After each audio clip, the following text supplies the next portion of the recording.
So we've had crime fiction cliches number 1, we've had crime fiction cliches number 2 and number 3.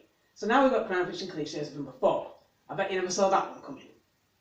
Another well-used plot device from crime fiction is the second victim who knew the killer, because even before crime number 1 was committed, victim number 2 knew what was going to happen and therefore who done it. So victim number 2 could come forward, tell the police who it was and cue the credits.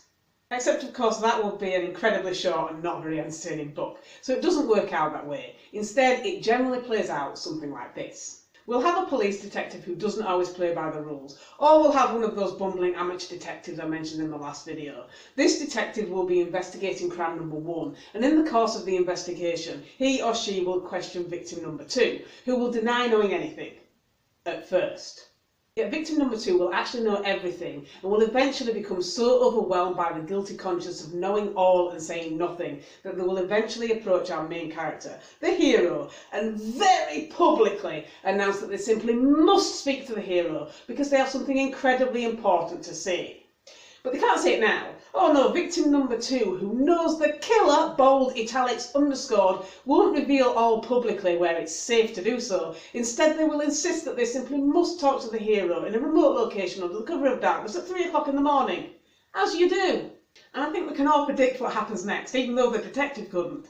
Our hero, surprisingly unwary of somebody who's investigating a murder, will happily trot off to the pre-arranged meeting to find that their key witness is now victim number 2. I mean, who could have seen that one coming?